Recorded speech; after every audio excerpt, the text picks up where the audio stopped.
남편이 퇴직금을 받은 날 저는 그 돈이 어디로 갈지 이미 알고 있었습니다. 통장에 숫자가 찍히는 걸 보면서 남편이 말했어요. 정우가, 이거 그냥 은행에 두면 안 돼. 코스피 지금 오르는 거 봐. 이 돈 지금 제대로 넣으면 우리 노후 걱정 없어. 저는 그 말을 듣고 밥상 앞에 그냥 앉아 있었습니다. 뭔가 말을 해야 할 것 같은데 입이 열리지 않았어요. 그로부터 6달 뒤에 그 돈이 절반이 됐습니다. 32년 직장 다니면서 모은 퇴직금이 6달 만에 절반이 됐어요. 남편은 지금도 팔지 못하고 있습니다. 팔면 손실이 확정되니까요. 팔지 않으면 더 떨어질 수 있다는 걸 알면서도 못 팔고 있어요. 저는 그 남편 옆에서 매일 밥을 합니다. 뭔가 말을 해야 할 것 같은데 이제는 정말로 할 말이 없습니다. 이게 우리 노후 이야기입니다. 그런데 이 이야기 여기서 끝나지 않아요. 우리가 그 바닥에서 어떻게 다시 일어섰는지, 남편이 어떻게 달라졌는지, 그리고 제가 뒤늦게 깨달은 것들이 무엇인지 끝까지 들어주세요. 이 이야기는 단순히 돈을 잃은 이야기가 아니에요. 돈보다 더 중요한 걸 잃었다가 되찾은 이야기입니다.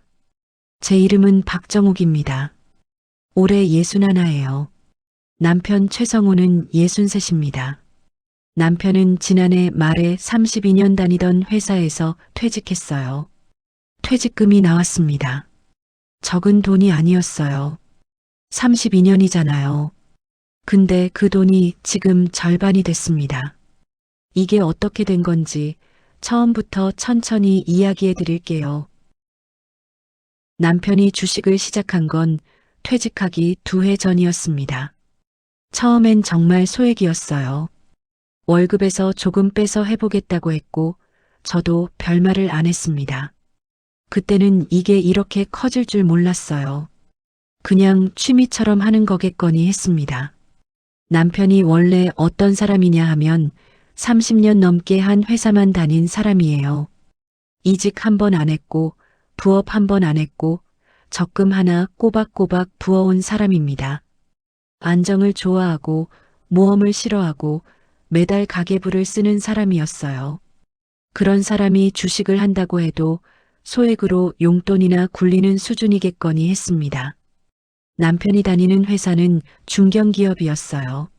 32년을 다녔지만 월급이 아주 크게 오른 건 아니었고 팀장까지 됐지만 대기업 팀장하고는 처우가 달랐습니다. 그래도 성실하게 다니면서 적금도 붓고 아이들 교육비도 냈고 집 대출도 갚았어요. 우리는 그렇게 살았습니다. 화려하진 않지만 흔들리지 않는 삶이었어요. 그런데 코스피가 오르기 시작했습니다. 뉴스에서 매일 신고가를 이야기했고 남편 회사 동료들이 주식으로 얼마 벌었다는 이야기를 했고 유튜브에서 재테크 영상이 끊임없이 올라왔어요. 남편이 그 영상들을 매일 밤 봤습니다. 저는 옆에서 자는 척하면서 알고 있었어요. 어두운 방에서 화면빛이 남편 얼굴을 비추는 게 보였거든요. 뭘 저렇게 열심히 보나 싶었는데 그게 전부 주식 영상이었습니다. 이 종목 사면 2배 된다. 저 종목 지금 들어가야 한다. 코스피 앞으로 얼마까지 간다. 그런 이야기들이었어요.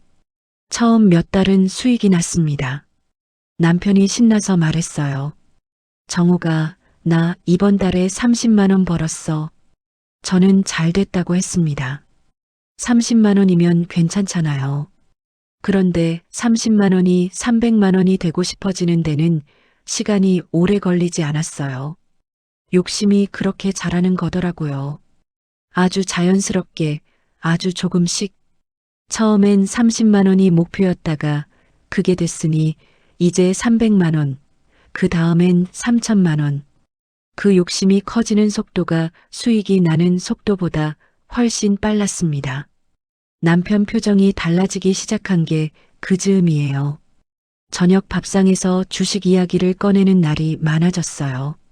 어떤 종목이 올랐다. 어떤 뉴스가 호재라고 한다. 전문가들이 이렇게 말한다. 저는 주식을 잘 모르니까 그냥 들었습니다. 들으면서 고개를 끄덕이거나 잘 됐네 하거나 그게 전부였어요. 더 깊게 물어보지 않았고 더 진지하게 이야기하지 않았어요. 그게 지금 생각하면 제 실수의 시작이었습니다. 남편이 퇴직을 앞두고 진지하게 이야기를 꺼낸 건 퇴직 석 달 전이었습니다. 저녁을 먹고 나서 남편이 차를 마시자고 했어요. 둘이 차를 마시자는 건 흔한 일이 아닙니다. 뭔가 이야기가 있다는 거잖아요. 저는 알면서도 모른 척하고 앉았어요. 차를 두 잔 타면서 생각했습니다. 무슨 이야기를 하려는 걸까? 짐작은 갔어요. 요즘 주식 이야기를 매일 하는 사람이 퇴직을 앞두고 차 한 잔 마시자고 하면 뭔 이야기를 하겠어요. 남편이 말했습니다. 정우가 퇴직금 받으면 주식에 넣고 싶어? 저는 찻잔을 내려놨어요. 말을 기다렸습니다. 남편이 계속 말했어요. 코스피가 지금 엄청 오르고 있고 전문가들도 더 오른다고 하고 이 타이밍에 제대로 투자하면 우리 노후 자금 충분히 만들 수 있어. 은행에 그냥 두면 이자가 얼만지 알잖아. 물가는 오르는데 이자는 쥐꼬리야.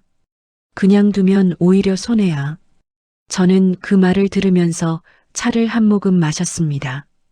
뜨거웠어요. 그래도 마셨어요. 입안이 데었지만 그냥 삼켰습니다. 남편이 계속 말했어요. 내가 2년 동안 해봤잖아. 감을 익혔어.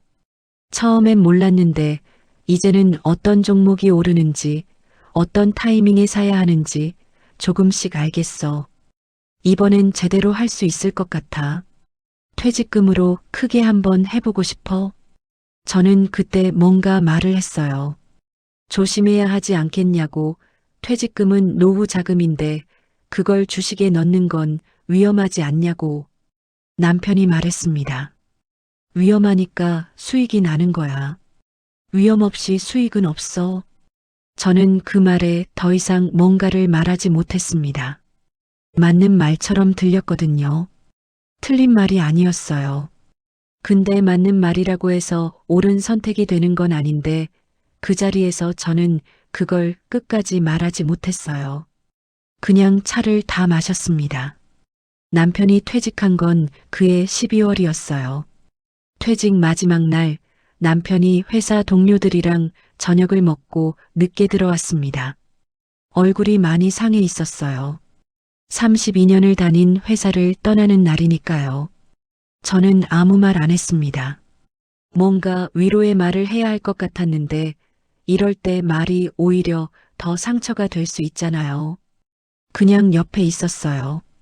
남편이 씻고 나와서 잠자리에 누우면서 말했습니다. 이제 시작이야. 저는 그 말이 무슨 뜻인지 알았어요. 새로운 시작이라는 거였겠죠. 근데 저는 그 시작이 어떤 방향인지가 걱정됐습니다. 뭔가 묻고 싶었는데 그날은 묻지 않았어요. 남편이 너무 지쳐 보여서요. 이 사람한테 오늘 하루는 쉬게 해주자 싶었습니다. 퇴직금이 통장에 들어온 건 그로부터 열흘 뒤였습니다. 남편이 문자 알림을 보면서 저를 불렀어요. 들어왔어. 저도 같이 봤습니다. 숫자가 눈에 들어왔어요. 32년이 숫자로 바뀐 거잖아요.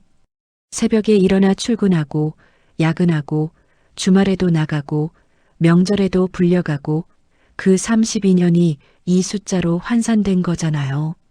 저는 그 숫자를 보면서 이게 함부로 쓰면 안 되는 돈이라는 생각이 온몸으로 들었습니다. 이 돈이 없어지면 우리한테 다른 게 없어요.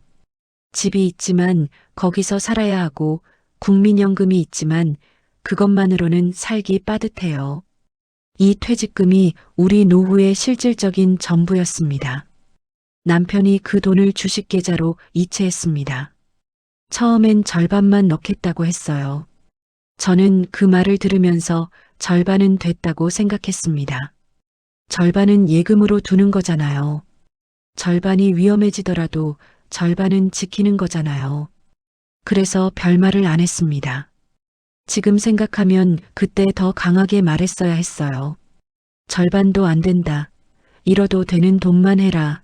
그렇게 말했어야 했는데 절반이라는 말에 안도하고 그냥 넘겼어요. 그게 첫 번째 실수였습니다. 처음 2달은 올랐습니다. 남편이 수익 화면을 보여줬어요. 꽤 됐습니다. 남편이 기뻐했고 저도 기뻤어요. 이 사람 말이 맞나 보다 생각했습니다. 코스피가 계속 오른다는 뉴스가 나왔고 남편이 사놓은 종목들이 올랐고 집안 분위기가 오랜만에 활기찼어요.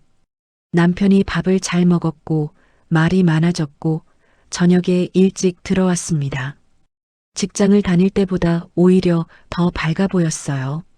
근데 그 수익이 남편을 더 대담하게 만들었습니다. 어느 날 남편이 말했어요.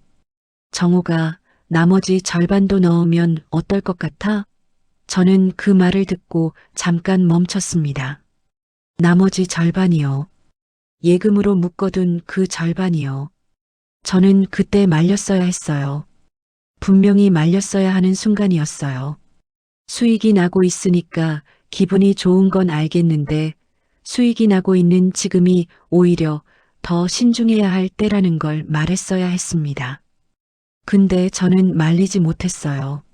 수익이 나고 있는데 왜 막느냐는 말을 들을 것 같았고 이 사람이 2년 동안 공부하고 준비했다고 했는데 내가 모른다고 막는 게 맞는 건지 자신이 없었고 잘 되고 있는 걸 찬물 끼얹는 것 같아서 입을 열지 못했습니다. 그게 2번째 실수였어요. 퇴직금 전부가 주식계좌 안으로 들어갔습니다. 그로부터 한 달 뒤에 시장이 흔들리기 시작했습니다. 처음엔 조정이라고 했어요. 남편도 조정이라고 했고 뉴스에서도 일시적 조정이라는 말이 나왔습니다.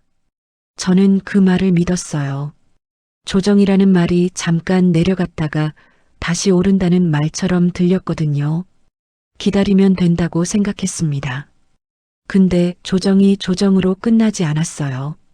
미국 금리 이야기가 나왔고 환율이 오른다는 이야기가 나왔고 글로벌 경기 둔화라는 말이 연일 뉴스에 나왔습니다. 남편이 매일 밤 뉴스를 봤어요. 저는 옆에서 밥을 먹거나 설거지를 하거나 뭔가를 했지만 사실은 아무것도 손에 잡히지 않았습니다. 남편 얼굴이 날마다 달라졌거든요. 표정이 조금씩 굳어갔어요. 말이 줄었고 밥을 예전처럼 잘 먹지 않았고 저녁에 들어와서 소파에 앉아 핸드폰만 들여다봤습니다. 첫 달에 10%가 빠졌습니다. 남편이 말했어요. 조정이야, 기다려. 저는 고개를 끄덕였습니다. 기다렸어요. 다음 달에 또 10%가 빠졌어요. 남편이 말했습니다. 이럴 때 팔면 안 돼. 지금 팔면 손해만 확정되는 거야. 버텨야 해. 저는 그 말도 맞는 것 같아서 고개를 끄덕였습니다. 버텼어요. 그 버팀이 얼마나 위험한 건지 그때는 몰랐습니다. 남편이 추가 매수를 하겠다고 했을 때 저는 처음으로 강하게 반대했습니다. 지금 내려가고 있는데 왜 더 사냐고 했어요. 남편이 말했습니다. 지금이 저점이야. 여기서 더 사면 평균 단가가 낮아져서 나중에 올랐을 때 더 많이 벌어. 물타기라고 해. 저는 물타기라는 말을 그때 처음 들었어요. 내려가는 걸 사서 평균 매입가를 낮추는 전략이라고 남편이 설명해 줬습니다.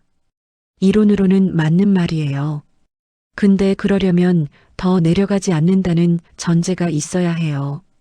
더 내려가면 물타기가 아니라 손실을 더 키우는 거잖아요. 저는 그렇게 말했습니다. 남편이 말했어요. 여기서 더 내려가면 내가 책임질게. 저는 그 말을 듣고 뭔가 말하려다가 멈췄습니다. 내가 책임진다는 말, 그 말이 뭘 의미하는지 이 사람이 알고 있을까 싶었거든요. 이미 퇴직금 전부가 들어가 있는데 거기서 더 잃으면 뭘로 책임을 진다는 건가요? 아무것도 없잖아요. 책임질 게 없는 상태에서 책임지겠다고 하는 거잖아요. 그 말을 하려다가 또 못했습니다. 남편이 너무 확신에 차 있었어요. 이 사람의 확신을 제가 꺾는 게 맞는 건지 꺾었다가 나중에 정말로 올랐을 때 내가 막아서 못 벌었다는 말을 평생 들을까봐 그게 두려워서 또 입을 닫았습니다. 그게 세 번째 실수였어요. 남편이 가지고 있던 예금 일부까지 꺼내서 추가 매수를 했습니다. 그 돈이 어디서 나온 건지 저는 나중에 알았어요. 우리 비상금이었습니다. 아프거나 급한 일이 생기면 쓰려고 모아뒀던 돈이요. 그 돈까지 주식 계좌로 들어갔습니다. 시장은 올라오지 않았어요. 조정이 끝나지 않았습니다. 아니, 조정이 아니었어요. 하락이었습니다. 남편이 추가 매수를 한 뒤에도 계속 내려갔어요. 이틀에 한 번씩 남편이 저한테 얼마 빠졌는지 말해줬는데 그 숫자가 커지면서 저는 밥이 넘어가지 않는 날이 생겼습니다. 남편이 밥을 잘 먹지 않기 시작했어요. 저녁에 들어와서 소파에 앉아 핸드폰만 봤어요. 말이 없었습니다. 제가 밥 먹으라고 하면 이따 먹겠다고 했는데 이따가 됐을 때 밥상 앞에 오지 않았어요. 저는 혼자 밥을 먹었습니다. 맞은편 빈자리를 보면서요. 결혼하고 30년 동안 둘이 먹던 밥상에 혼자 앉는 날이 생겼어요. 그 빈자리가 그렇게 넓어 보일 수 없었습니다. 어느 날 밤에 제가 물었습니다. 지금 얼마나 빠졌어? 남편이 한동안 말이 없었어요. 핸드폰을 내려놓고 저를 봤습니다. 그리고 말했어요. 한 40%쯤. 저는 그 숫자를 듣는 순간 밥상 앞에서 숟가락을 내려놨습니다. 40%요. 32년치 퇴직금의 40%가 사라진 거예요. 그게 어떤 숫자인지 말로 표현이 안 됐어요. 그냥 숟가락을 내려놨습니다. 더 이상 밥이 들어가지 않았어요. 그날 밤에 저는 화장실에 들어가서 혼자 울었습니다. 남편한테 들리지 않게 소리 없이 울었어요. 수건으로 얼굴을 가리고 쪼그리고 앉아서 울었습니다. 얼마나 울었는지 모르겠어요. 한참 울다가 나왔어요. 눈이 부어 있었는데 남편은 소파에 앉아서 핸드폰만 보고 있었고 저를 보지 않았습니다. 그 이후로 몇 주가 지났습니다. 남편이 말이 더 없어졌어요. 아침에 일어나도 밥을 잘 안 먹었고 외출도 잘 안 했습니다. 집안에서 소파와 침대 사이를 왔다 갔다 했어요. 뭔가를 하려는 것 같기도 하고 아무것도 하지 못하는 것 같기도 했습니다. 저는 그런 남편 옆에서 밥을 챙기고 빨래를 하고 청소를 했어요. 평소랑 똑같이 하려고 했습니다. 남편이 무너져 있으면 제가 더 단단해야 한다고 생각했거든요. 근데 단단한 척하는 게 쉽지 않았어요. 장을 보러 갔다가 계산할 때 숫자를 보면서 생각이 났어요. 이 돈이 이제 소중하다는 게. 예전엔 장 보면서 이 반찬 하나 더 살까 말까 그런 고민을 안 했는데 이제 뭘 살 때마다 꼭 필요한 건지 다시 생각하게 됐습니다. 그게 서글펐어요. 제가 서글픈 게 아니라 이 상황이 서글펐습니다. 남편이 처음으로 운 건 그로부터 2달 뒤였습니다. 새벽에 깼는데 남편이 없었어요. 침대 옆이 비어 있었습니다. 화장실인가 싶어서 기다렸는데 오지 않았어요. 거실에 나가봤더니 불도 안 켜고 소파에 앉아 있었습니다. 창밖으로 가로등 빛이 들어왔는데 그 빛 아래 남편 옆모습이 보였어요. 가까이 가보니 남편 어깨가 흔들리고 있었습니다. 소리 없이 울고 있었어요. 저는 말없이 옆에 앉았습니다. 아무 말도 안 했어요. 뭔가 말을 해야 할 것 같은데 이런 순간에 말이 얼마나 무력한지 알고 있었거든요. 그냥 옆에 앉아 있었습니다. 한참이 지났어요. 가로등 불빛 아래서 남편이 조용히 울고 저는 그 옆에 그냥 앉아 있었어요. 한참 뒤에 남편이 말했습니다. 정우가 내가 미쳤나 봐. 저는 그 말에 뭐라고 해야 할지 몰랐어요. 미친 게 아니야 라고 하면 거짓말이 될 것 같았고, 맞아 라고 하면 너무 잔인한 것 같았습니다. 그래서 아무 말도 안 했어요. 대신 남편 손을 잡았습니다. 남편 손이 차가웠어요. 얼마나 오래 앉아 있었던 건지 손이 차가웠습니다. 남편이 말했어요. 나는 잘할 수 있다고 생각했어. 2년 동안 해봤고, 감을 익혔고, 이번엔 제대로 할 수 있다고 생각했어. 근데 내가 아무것도 몰랐던 거야. 아무것도 모르면서 안다고 착각한 거야. 그 착각으로 평생 모은 돈을 날린 거야. 저는 그 말을 들으면서 눈물이 났어요. 화가 나서 우는 게 아니에요. 이 사람이 얼마나 자책하고 있을까 싶어서 우는 거였습니다. 밤새 불도 안 켜고 혼자 앉아서 이 생각을 하고 있었을 이 사람이 너무 안쓰러웠어요. 저도 울었습니다. 둘이 어두운 거실에서 소리 없이 울었어요. 그 새벽 이후로 저는 뭔가를 결심했습니다. 이대로 있으면 안 되겠다는 생각이 들었어요. 돈 문제는 돈 문제고 남편이 이 상태로 계속 있으면 안 된다는 생각이 더 크게 들었습니다. 돈을 잃은 것도 문제지만 이 사람이 더 무너지는 게 더 무서웠어요. 돈은 다시 벌 수 있어요. 아주 조금씩이라도. 근데 사람이 완전히 무너지면 그걸 다시 세우는 게 훨씬 어렵잖아요. 저는 다음 날 아침에 밥을 차렸습니다. 평소보다 더 신경 써서 차렸어요. 남편이 좋아하는 된장찌개, 계란말이, 시금치나물. 남편이 소파에 앉아 있었는데 밥상 차려놨다고 했어요. 남편이 일어나서 식탁에 앉았습니다. 밥을 많이 먹지는 않았지만 먹었어요. 그게 어디예요? 며칠 동안 제대로 안 먹었는데. 제가 밥을 먹으면서 말했습니다. 성호 씨, 우리 오늘 산책 좀 하자. 남편이 고개를 들었어요. 어디를 하고 물었습니다. 저는 그냥 동네라고 했어요. 그냥 걷자고. 남편이 잠깐 뭔가를 생각하더니 알겠다고 했습니다. 우리는 밥을 먹고 나서 동네를 걸었어요. 말을 많이 하지 않았어요. 그냥 걸었습니다. 아파트 단지를 한 바퀴 돌고 공원을 지나고 편의점 앞에서 따뜻한 캔커피 하나씩 뽑아서 마셨어요.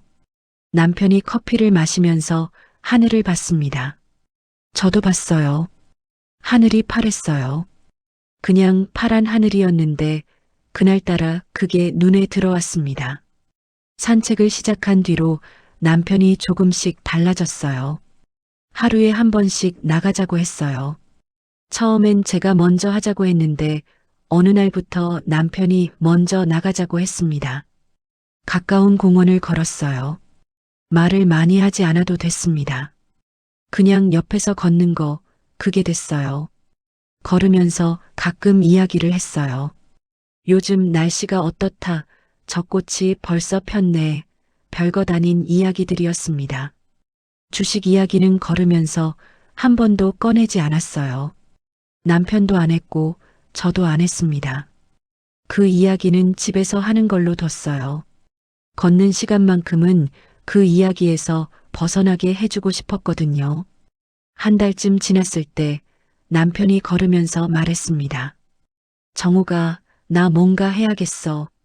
저는 뭘 하고 싶냐고 물었어요. 남편이 말했습니다. 모르겠어. 근데 이렇게 집에만 있으면 안 되겠어. 저는 고개를 끄덕였습니다. 그 말이 나왔다는 것 자체가 뭔가 달라진 거였어요. 그냥 무너져 있던 사람이 뭔가를 해야겠다고 말하는 것, 그게 작은 것 같아도 큰 변화였습니다. 남편이 알바 자리를 알아보겠다고 한 건 그로부터 2주 뒤였어요. 저녁을 먹으면서 남편이 말했습니다. 정우가 나 알바 자리 알아봐도 돼? 저는 그 말을 듣고 고개를 끄덕였어요. 당연히 되지 라고 했습니다. 남편이 말했어요. 나이 먹어서 알바하는 게 창피하지 않겠냐고 생각했는데 지금은 그게 창피한 게 아니라는 걸 알겠어. 집에 있는 게 더 창피한 것 같아. 저는 그 말을 듣고 뭉클했습니다. 이 사람이 얼마나 혼자 싸웠으면 이 말을 하게 됐을까 싶었어요. 32년 회사 팀장까지 한 사람이 나이 먹어서 알바하는 게 창피하지 않다는 말을 하기까지 얼마나 자신과 싸웠을까 싶었습니다. 남편이 동네 마트에 취직했어요. 카트 정리를 하는 일이었습니다. 제가 그 말을 들었을 때 가슴 한쪽이 아팠어요. 32년 한 회사에서 팀장까지 했던 사람이 마트에서 카트를 미는 거잖아요. 그 사람이 제 남편이잖아요. 근데 동시에 다른 감정도 있었습니다. 이 사람이 다시 일어서고 있구나 하는 감정이요. 무너진 자리에서 다시 일어서려고 하고 있구나 하는 감정이요. 그게 카트를 미는 일이라도 일어서고 있는 거잖아요. 남편이 처음 출근하는 날 아침에 저는 밥을 차렸습니다. 좋아하는 된장찌개에 생선구이까지 했어요. 남편이 식탁에 앉아서 밥을 먹었습니다. 아무 말 안 했어요. 저도 아무 말 안 했습니다. 밥을 다 먹고 나서 남편이 일어서면서 말했습니다. 다녀올게. 저는 말했어요. 그래, 다녀와. 그게 다였습니다. 근데 그 말 두 마디가 그렇게 많은 걸 담고 있었어요. 남편이 마트에서 일한 지 일주일이 됐을 때였어요. 저녁에 들어오면서 남편이 말했습니다. 힘들다. 저는 어디가 힘드냐고 물었어요. 남편이 말했습니다. 다리가 하루 종일 서 있으니까 다리가 아프다고. 그러면서 소파에 앉았는데 예전이랑 달랐어요. 예전엔 소파에 앉아서 핸드폰으로 주식을 봤는데 이날은 그냥 등을 기대고 눈을 감았습니다. 진짜로 피곤한 사람이었어요. 몸이 피곤한 사람이었어요. 저는 따뜻한 물 한 잔 갖다 줬습니다. 남편이 받아서 마셨어요. 그러고는 밥 먹자 했습니다. 저는 밥상을 차렸어요. 남편이 밥을 먹었는데 오랜만에 제대로 먹었습니다. 다 먹고 나서 말했어요. 몸 쓰고 나니까 밥이 맛있네. 저는 그 말이 좋았어요. 밥이 맛있다는 말, 그게 얼마 만에 듣는 말인지 모르겠어요. 그 즈음에 남편이 주식을 팔자고 했습니다. 어느 저녁에 밥을 먹고 나서 남편이 조용히 말했어요. 정우가 이제 팔자. 저는 그 말을 듣고 고개를 끄덕였습니다. 얼마나 됐냐고 물었어요. 남편이 말했습니다. 조금 회복됐어.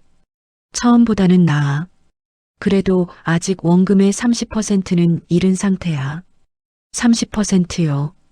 잃은 게 처음보다 줄었지만 여전히 30%를 잃은 거예요. 그 숫자가 어떤 숫자인지 저는 말로 못해요. 근데 남편이 팔겠다고 했을 때 저는 잘했다고 생각했습니다. 더 기다리다가 더 잃는 것보다 지금이라도 손을 떼는 게 맞다고 생각했어요. 남편이 그날 주식을 전부 팔았습니다. 잔액이 통장에 들어왔어요. 32년 퇴직금에서 30%가 사라진 숫자였습니다. 남편이 그 숫자를 보면서 아무 말도 안 했어요. 저도 아무 말도 안 했습니다. 한동안 그냥 그 숫자를 봤어요. 보다가 남편이 핸드폰을 내려놨습니다. 그리고 말했어요. 다시는 안 해. 저는 그 말을 들으면서 이제 끝났구나 싶었어요. 시작이 아니라 끝이요. 이 긴 여정이 여기서 끝났구나 싶었습니다. 주식을 판 이후로 남편이 많이 달라졌습니다. 완전히 끝났다는 게 오히려 마음을 가볍게 한 것 같았어요. 불확실함 속에 있는 게 제일 힘든 거잖아요. 올라갈지 내려갈지 모르면서 기다리는 게 제일 지치는 거잖아요. 근데 이제 확정이 됐으니까 이 숫자가 현실이구나 하고 받아들이게 된 것 같았습니다. 남편이 마트 일을 계속했어요. 다리가 아프다고 하면서도 계속 나갔습니다. 어느 날은 비가 왔는데도 나갔어요. 저는 오늘 쉬어도 되지 않냐고 했더니 남편이 말했습니다. 쉬면 뭐해? 그냥 나가는 게 나아. 저는 그 말이 이 사람의 회복이라는 걸 알았습니다. 일하면서 번 돈을 남편이 직접 관리했어요. 많지 않은 돈이었지만 자기가 번 거라면서 생활비로 내놨습니다. 저는 처음엔 괜찮다고 했어요. 그냥 용돈으로 쓰라고 했는데 남편이 말했습니다. 아니야, 같이 써야지. 저는 그 말이 고마웠어요. 뭔가 같이 한다는 느낌이 들었거든요. 혼자 결정하고, 혼자 망하고, 혼자 자책하는 게 아니라 같이 책임지겠다는 마음이 느껴졌습니다. 남편이 저한테 원망하냐고 물은 건 주식을 판 지 한 달쯤 지났을 때였어요. 저녁을 먹고 설거지를 하는데 남편이 옆에 서서 말했습니다. 정우가 나 원망해? 저는 설거지를 하다가 멈췄어요. 그리고 잠깐 생각했습니다. 원망이 없냐고 하면 거짓말이에요. 있습니다. 있어요. 그 돈이 있었으면 우리가 지금 이렇게 살지 않아도 됐을 텐데 남편이 조금만 더 신중했더라면 이렇게 되지 않았을 텐데 그 마음이 없다고 하면 없다고 할 수 없어요. 근데 저는 이렇게 말했습니다. 원망하면 뭐가 달라지냐? 남편이 고개를 숙였어요. 저는 계속 말했습니다. 나도 말렸어야 했어. 알면서 못 말린 거야. 퇴직금을 넣겠다고 했을 때, 나머지 절반도 넣겠다고 했을 때, 추가 매수하겠다고 했을 때, 매번 나는 뭔가 말하려다가 못했어. 그러니까 나도 잘못한 거야. 우리 둘 다 잘못한 거야. 남편이 눈물이 났어요. 저도 눈물이 났습니다. 둘이 부엌에 서서 울었어요. 설거지는 다 하지 못한 채로 둘이 서서 울었습니다. 한참 울다가 남편이 말했어요. 미안해. 저는 말했습니다. 나도 미안해. 그 이야기를 하고 나서 우리 사이가 좀 달라졌습니다. 이상한 말 같지만 그 울음이 뭔가를 씻어낸 것 같았어요. 쌓여있던 게 거기서 좀 빠진 것 같았습니다. 남편이 저를 더 많이 봤어요. 대화가 늘었어요. 주식 이야기가 아닌 다른 이야기를 하기 시작했어요. 어느 날 남편이 마트에서 들은 이야기를 해줬습니다. 오늘 어떤 할머니가 카트를 못 미셔서 도와드렸더니 고맙다고 손을 잡으셨다고요. 그 손이 엄마 손 같았다고 했습니다. 남편이 그 이야기를 하면서 웃었어요. 저는 그 웃음이 그렇게 반가울 수 없었습니다. 언제부터 이 사람이 웃지 않았는지, 그 웃음이 얼마만인지, 그게 그렇게 반가웠어요. 남편이 마트 일을 한 지 넉 달이 됐을 때, 어느 날 퇴근하고 들어오면서 두부 하나를 사들고 왔습니다. 작은 두부 하나를 손에 들고 들어오면서 말했어요. 오늘 두부찌개 해줄 수 있어? 저는 그럼 하고 받았습니다. 두부찌개를 끓이면서 생각했어요. 이 사람이 마트에서 카트 밀면서 번 돈으로 두부 하나 사들고 왔구나. 그게 뭔지 알면서도 아니 알기 때문에 더 마음이 뭉클했어요. 두부찌개가 다 됐을 때 남편이 상 앞에 앉으면서 말했습니다. 맛있겠다. 저는 그 말이 좋았습니다. 맛있겠다는 말 한마디가 그렇게 좋을 수 있는지 몰랐어요.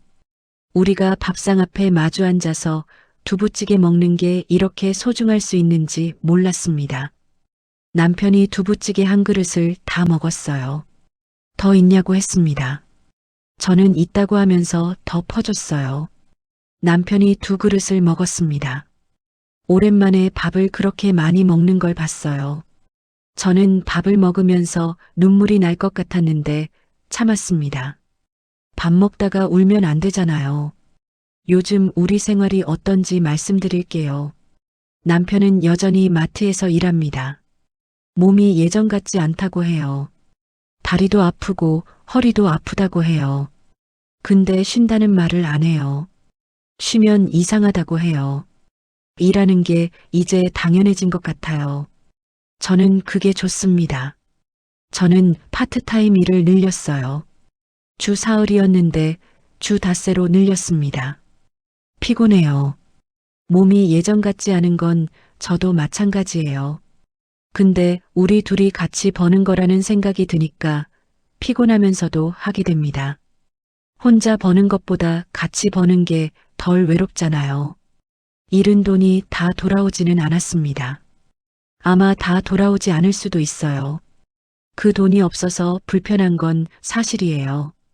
여행을 가고 싶을 때 못 가고, 먹고 싶은 걸 먹을 때 한 번 더 생각하고, 그런 게 생겼습니다. 근데 이상하게 그 불편함이 우리를 더 가깝게 만든 것 같아요. 같이 아껴야 하니까 같이 이야기하게 됐고, 같이 이야기하다 보니까 더 많이 보게 됐습니다. 얼마 전에 남편이 이런 말을 했습니다. 저녁을 먹고 나서 TV를 보다가 주식 뉴스가 나왔어요. 코스피 어쩌고 하는 뉴스였는데 남편이 채널을 돌렸습니다. 그냥 조용히 돌렸어요. 저는 아무 말 안 했고 남편도 아무 말 안 했습니다. 다른 채널에서 자연 다큐멘터리가 나왔어요. 둘이 그걸 봤습니다. 어떤 새가 나오는 거였는데 남편이 말했습니다. 저 새 이름이 뭔지 알아? 저는 모른다고 했어요. 남편이 말했습니다. 나도 몰라. 예쁘네.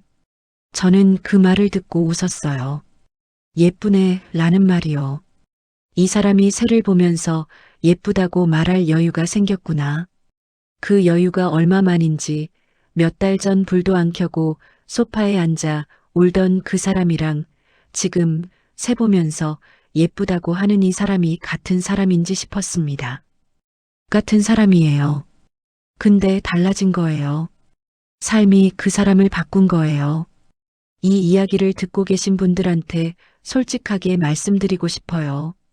우리는 실패했습니다. 노후 자금을 잃었어요. 그게 현실이에요. 그 사실을 바꿀 수 없어요. 근데 그 실패 안에서 우리가 배운 게 있습니다. 첫 번째는 노후 자금은 잃어도 되는 돈이 아니라는 거예요. 투자에는 잃어도 되는 돈과 잃으면 안 되는 돈이 있습니다. 노후 자금은 잃으면 안 되는 돈이에요. 그 돈은 투자 대상이 아니에요. 생존 자금이에요. 그걸 구분하지 못했던 게 우리의 가장 큰 실수였습니다.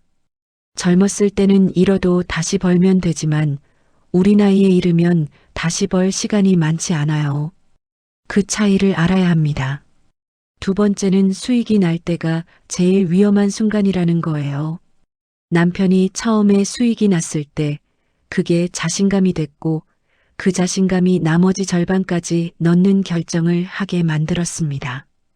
잘 될 때 더 대담해지는 게 사람 심리예요. 그 심리를 조심해야 합니다.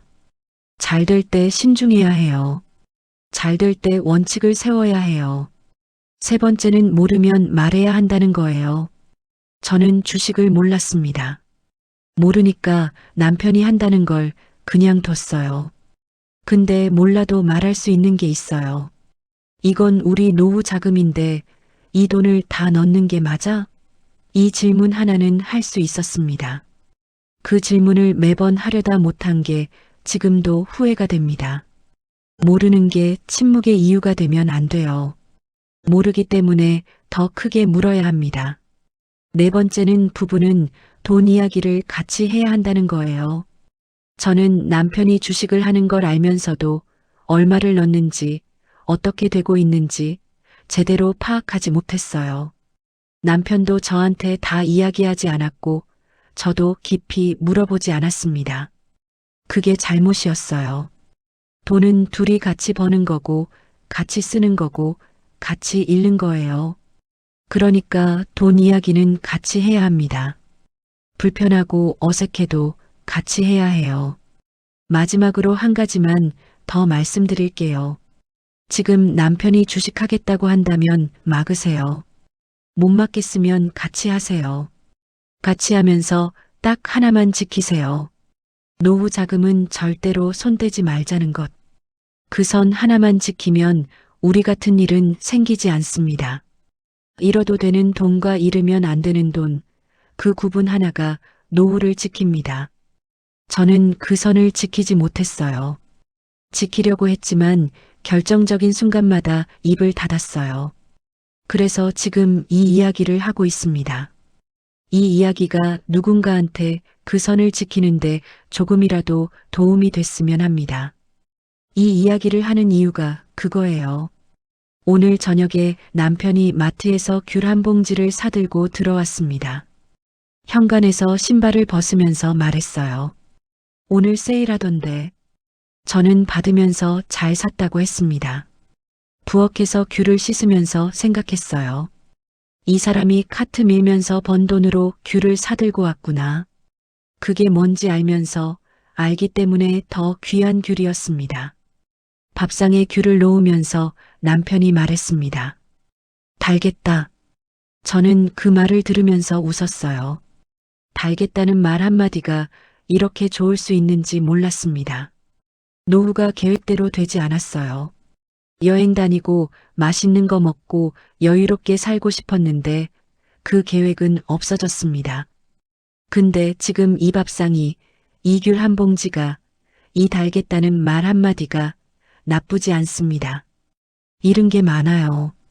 근데 아직 있는 게 있어요. 그게 뭔지 잃고 나서 알게 됐습니다. 가장 비싼 수업료를 내고 배운 거예요. 그 수업료가 아깝지 않다고 하면 거짓말이에요. 아까워요. 그래도 배웠습니다. 이제는 알아요. 귤이 식탁 위에 있습니다. 남편이 하나 까서 제 앞에 놓아줬어요. 저는 먹었습니다. 달았어요. 그걸로 오늘은 됩니다.